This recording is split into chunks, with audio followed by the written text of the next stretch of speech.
Number 28 is Osei Siyag Lidvorav. Osei means he makes.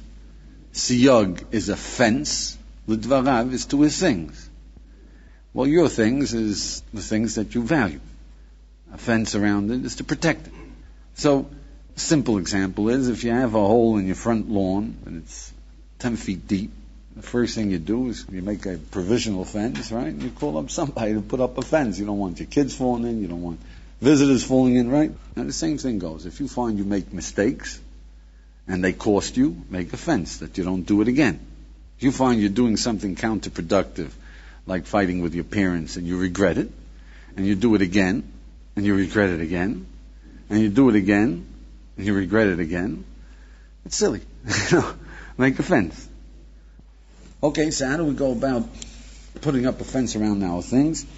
So number one is, first, you've got to know yourself and see the extent of the problem, because that's what makes you take this seriously. So what is it that you should do? Actually make a list of the things that you have resolved, that you've promised yourself, that you're going to do and you didn't do it. The things that you've regretted and say that this will never happen again. You remember, you fellas, most of you have taken finals, yeah? College, you remember when you said, this is not going to happen to me again. I'm going to start studying at the beginning of the term. Remember the famous last words? Yeah, right? Then what happened next year, next semester? Comes to the finals and you say, I'm going to start studying at the beginning of the term. And then the next, by the fourth time, what happens is you say, well, I'm incorrigible. I guess there's nothing for me to do except suffer through life. So you should make a list of all these things that you can remember. The things you regretted doing, the things that you promised yourself you're going to do that you never fulfilled, the decisions that you were going to make that you never got around to making, the insights that you figured were forever would change your life and just disappeared on you, etc., etc. All these things that are precious to you in one way or another, and you just haven't lived with them. Number two is, see the damage. And the damage is extensive. Starting studying in the beginning of the term, that means that 4 years of college is down the drain. You know that. Cramming for a final ain't the way you're going to know anything. You might pass, might even get a good mark, but those subjects are strangers to you. If it was worthwhile spending 4 years there, you should have come out with something. Yeah. But B, the biggest damage of them all is what? Lack of self-confidence. When the test comes again, and you say, I'm going to start studying, you don't even make an effort anymore. Doesn't feel too good, but more, you've widened your credibility in yourself. Man, if you don't believe in yourself, what are you going to believe in? So number three is realize that the first fence you got to make is when you resolve, when you say, I'm going to undertake to do something, then you've got to know you mean it. You see, the whole problem comes from the fact that we think we've resolved to do something when we haven't. If you really made up your mind you're going to start studying at the beginning of the term, you would have. When we human beings make up our minds to do something, it's done. The problem is that we think we made up our minds when we haven't made up our minds. We really didn't make a decision. We say, it's a nice idea. I'm going to start studying in the beginning of the term. Maybe. If I don't change my mind. And we tend to believe in ourselves extravagantly without checking it out. Don't make yourself a promise unless you mean it. That's the first fence you should make. That will start restoring your self-credibility. You just let it go. Yeah, I'm going to do this again. I'm going to come to the finals unprepared, and I'm going to cram like mad. Righto. That's me. Right? But it's a heck of a lot healthier than saying, well, I'll do it. I don't want to do it. Just know the score. But B of this is that requires a little self-introspection. You have to ask yourself, do I mean this? I have an insight. Will I remember this? It's what the rabbis say, Chocham einav b'roisho. The wise man, his eyes are in his head. He doesn't look in the past and say, I didn't mean it. He looks to the future and say, do I mean it? And you know whether you mean it. You know whether you will maintain this if you pause a moment and really get in touch with what you know. And if you mean it, fine, make a resolution. If not, then say, I'm going to let this one slip by too. Okay, so number 4 is start building up your self-confidence by looking over the list. Pick one, not too difficult. Yeah, make up your mind. You're going to brush your teeth. Okay, come on, that's not too difficult. We're going to brush our teeth every morning. Right? But make sure you mean it. Number 5 is don't be a hero. Don't use brute strength, complete control of your decision-making capacity, following through with determination. That's a hero thing, storm the barricades. Make it easy on yourself. Have a plan. Have a way that will make it necessary for you to accomplish what you want to accomplish. The first fence is check yourself out. Do you mean it? But do you mean it? What would be a strategy to use that you got to brush your teeth in the morning? Can you imagine, would this strategy work? No breakfast until you brush your teeth. Do you think that would work? You forget once, you forget two, but do you see that it will bring you around? Another way is, if you don't brush your teeth, then you give 10 shekel to charity. The idea is set up a system that makes it difficult for you to forget what you undertook and force you into doing what you wanted to do through a roundabout, through strategy, rather than brunt, main, determination, effort. Number 6 is, what's the expression? Do you still know the expression? A fool learns from his own mistakes. Yeah? So if you take out your list and all the mistakes you made and the resolutions and the undertakings that you haven't taken, right, and see, why did you lose? Is it that you forgot? Is it that you gave up? Remember what went wrong and make sure it doesn't happen again. So number 7 is, let's take the most prevalent. What usually is the first thing that goes wrong? The new semester starts and what happens? How many of you guys remember in the beginning of the term that you ever made a plan to study at the beginning of the term?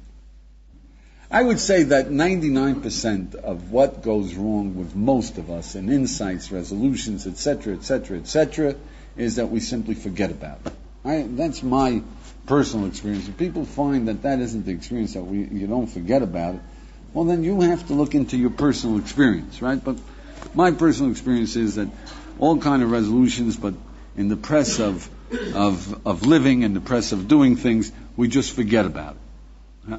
So now, what are you going to do that you can avoid forgetting about it? So the Mishnah says, Imlo achshav emasai.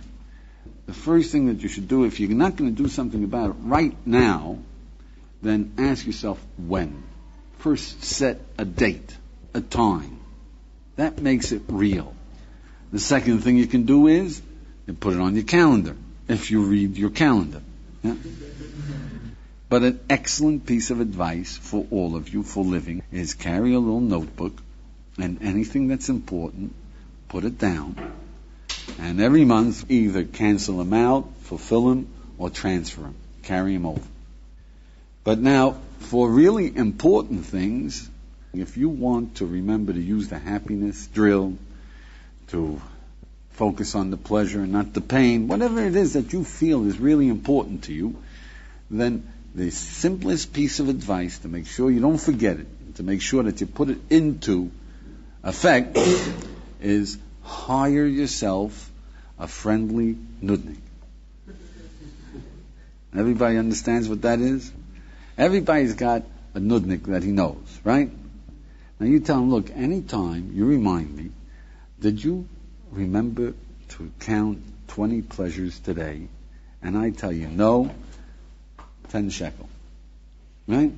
Now what friendly nudnik will pass up such an opportunity? And who of you is strong enough to pay a friendly nudnik more than 5 times without changing your way of life? Do you see that it will work? So it reminds you, it pushes you into brushing your teeth, into remembering then pleasures, into whatever you want done, he'll get it done.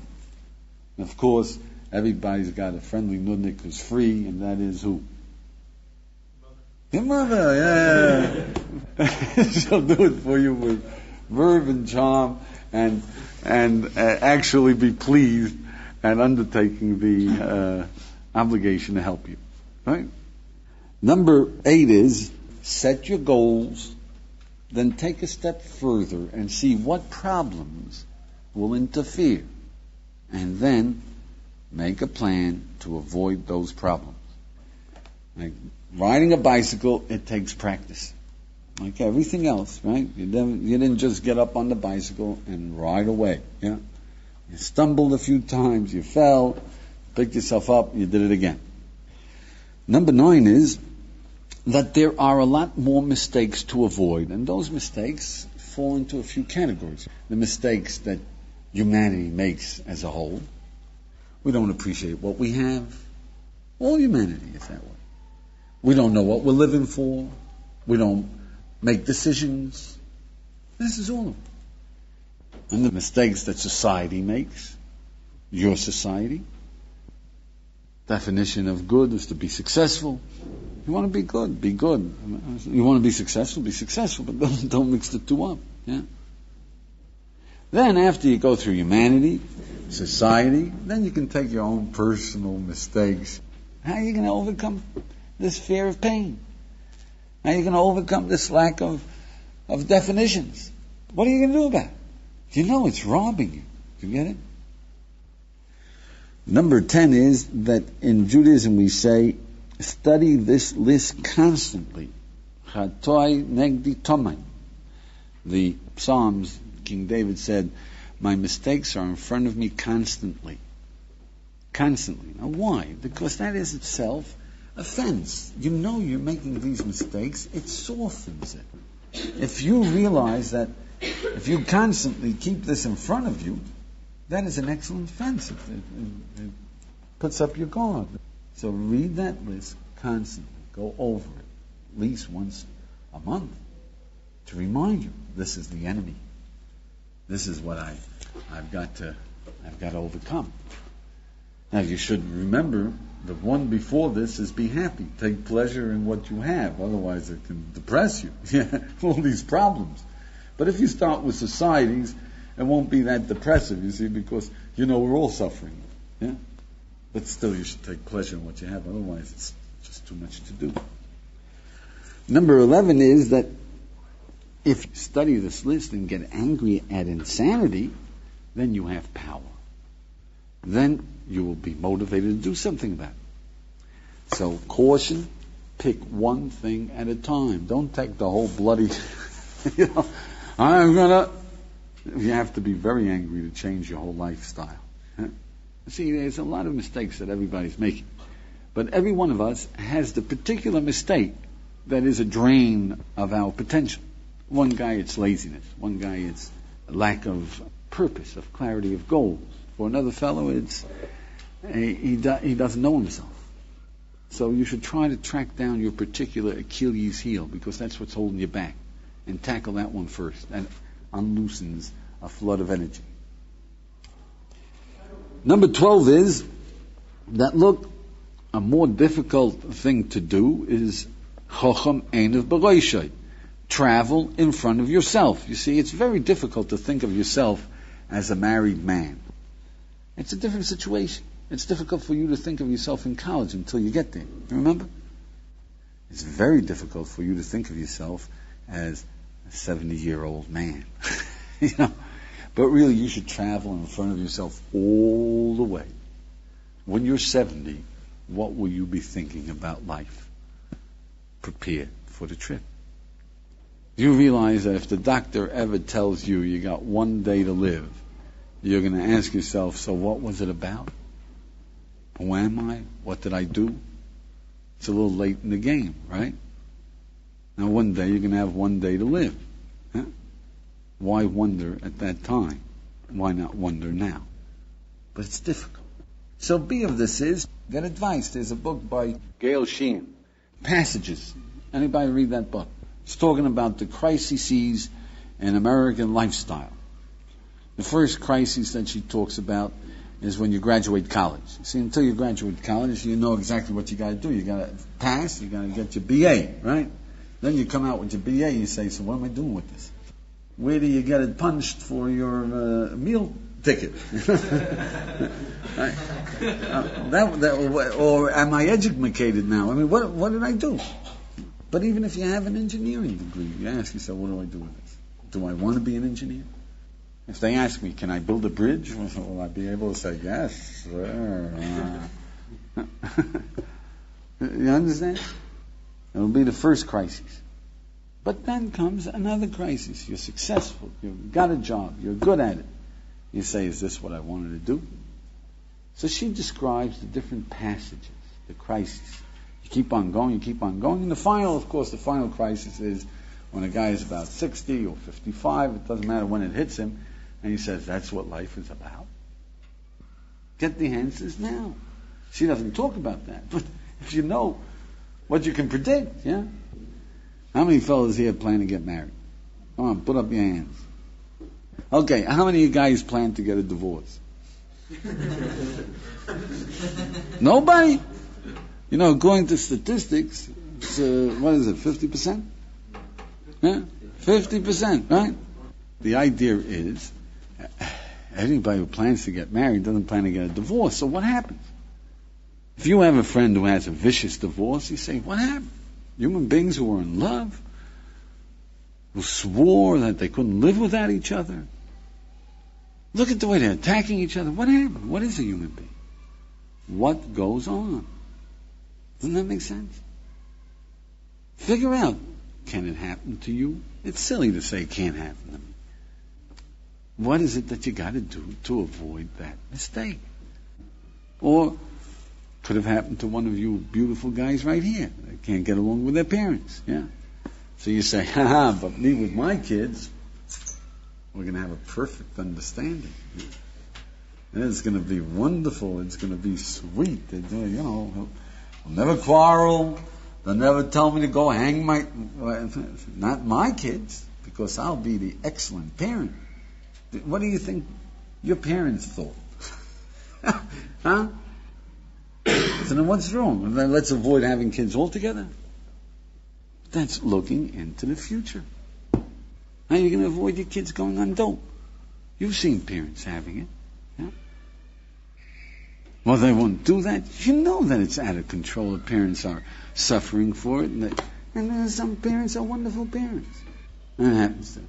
Right? Or into a cult. What are you going to do? The idea isn't to give up and just walk, shell-shocked, but find out, inquire, study, and get some techniques. Yeah. Stay in the yeshiva a little while, that's the best defense, because at least somebody talks about it. What is marriage? What makes it work? Where are you going to go? You're going to go to Harvard? No? You're going to go to the School of Wisdom. If you have a sense of the problems that are coming your way, you will take the precaution of trying to get yourself some understanding of what life values are, how to communicate, why do people do what they do. All right, number 13, send yourself to Europe before you get on the plane. You're going touring, pretend you're landing in Europe. Yeah? Now what's the first problem? Don't know no French. So what am I going to do? I'm going to say, where's a hotel? I mean, walk ahead of yourself. Yeah? We have this ability. The wise man looks ahead of himself, doesn't just wander in and, oi, boom, wow. What happened? Hey, let me out. Yeah. You seem to be making an argument against spontaneity. Spontaneity in basketball, the professionals are great at it. Yeah? They take a shot while they're falling down and they're head over heels and they get it in, right? But boy, do they drill. When you know your moves down pat, yeah, then spontaneity is great. When you don't know how to get a set shot, spontaneity is you're going to throw it into the bleachers. Whoa! So if you walk ahead of yourself, it doesn't mean that you're not going to open up to what happens, right? But you're not going to be surprised, shocked, knocked out of the box, yeah? Right? The more you're prepared, the greater your ability to improvise according to the circumstances. Okay, so the idea is whatever, you're going into a business deal, go through the steps beforehand. You're choosing a career. What are the problems?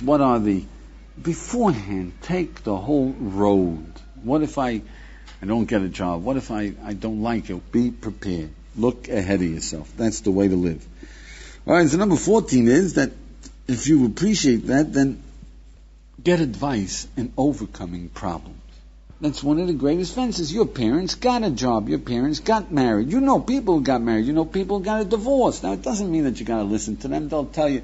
One guy who, you learn from your mistakes. Usually you learn the wrong thing. And that is that people who get a divorce will usually tell you can't trust a man or a woman, right? Ask him. They're nuts. It's not true. All men aren't nuts. All women aren't nuts, right? Very few are. But people make the wrong conclusions. Now, when you're listening to someone else, you're much better off in figuring out whether he's making a mistake or he's on. So that's an excellent fence. Don't wait until you've made the mistake and try to draw your conclusion. Listen to other people's conclusion and see whether it makes sense or not. B of this is Alcoholics Anonymous. That means that when things are tough, don't travel alone. Mutual support. You want to change a habit of being miserable, of not knowing what you're living for. Whatever it is that you decide, get a couple of friends and make a Alcoholics Anonymous of your own. Together we're much more powerful. The tova shnayim min echad. Two are better than one. K'she'echad yipol, hasheni yokem lo. When one falls, the second one picks him up. Buddy system. You got 10 people, power. There's a lot of different pieces of advice. You pick them up and put them for living. Number 15 is, that's for wisdom. When you get a piece of wisdom, like you hear a class like this, or you hear a class on happiness, or how to accept pain, or how to use business, and how to use sex, and how to wake up. Now, what's the first mistake we make? We're spectators. Don't be no spectator.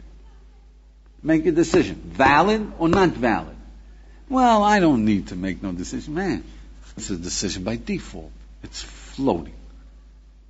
Do you agree that you should have a fence around your things? Do you agree that you're losing self-confidence? Come on. Yes or no? Decisions. Is that your perception? Or is it what is being told you? In one ear, out the other.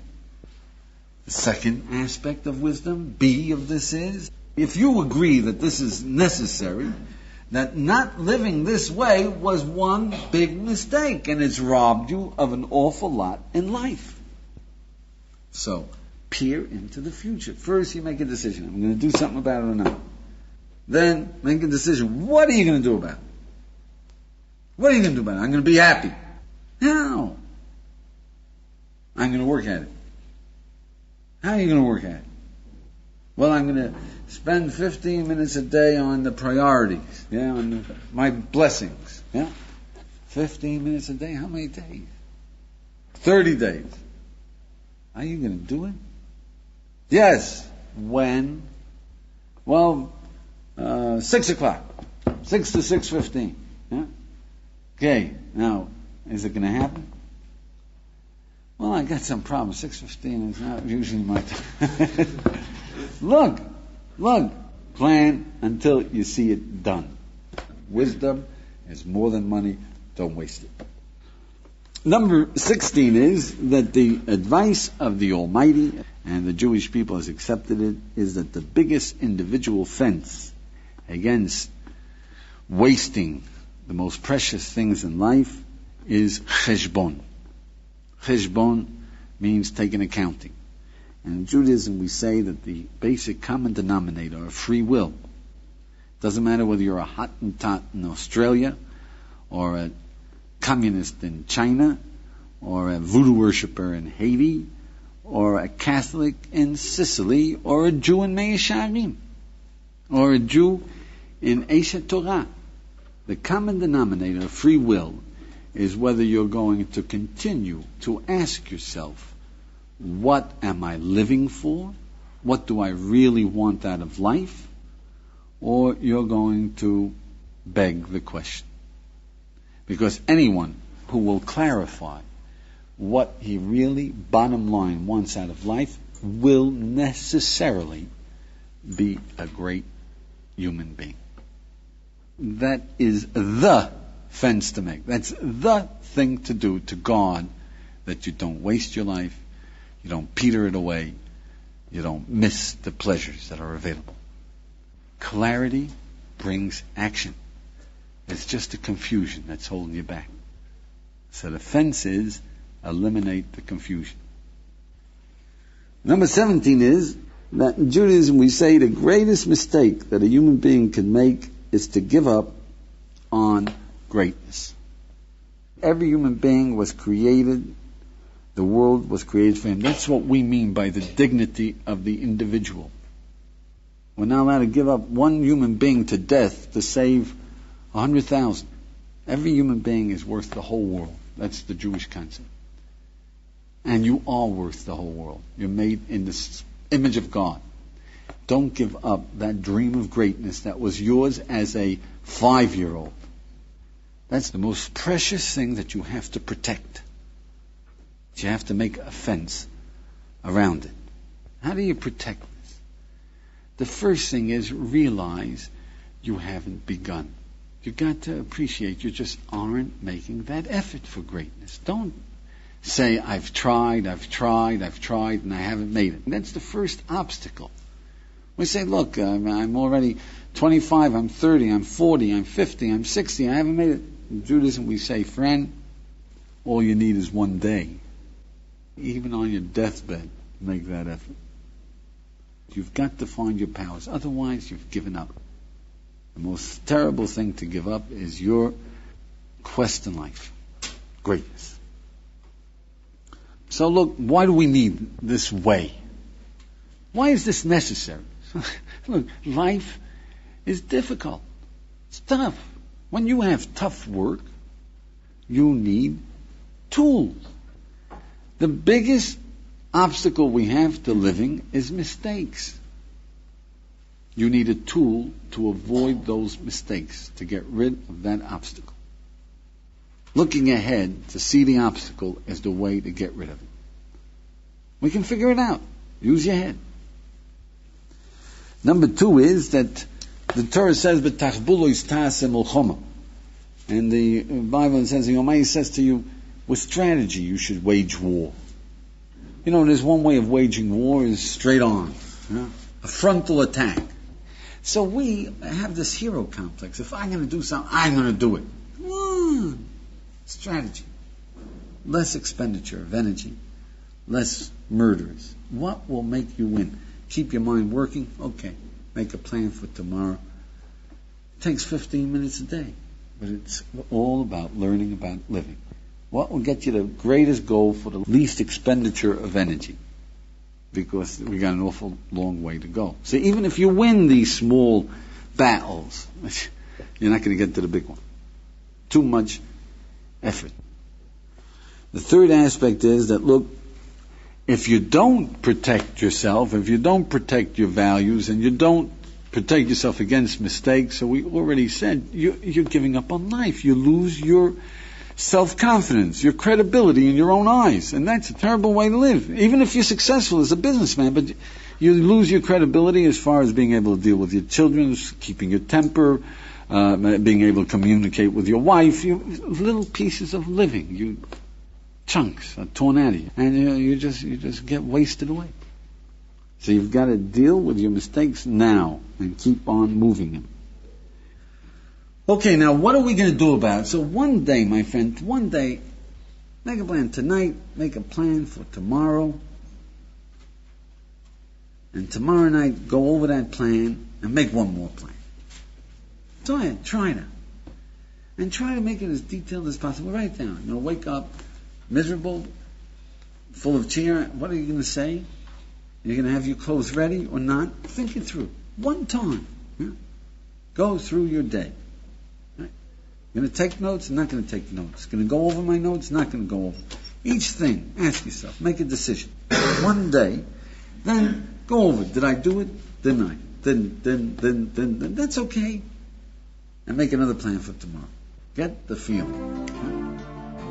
You have been listening to the 48 Ways to Wisdom.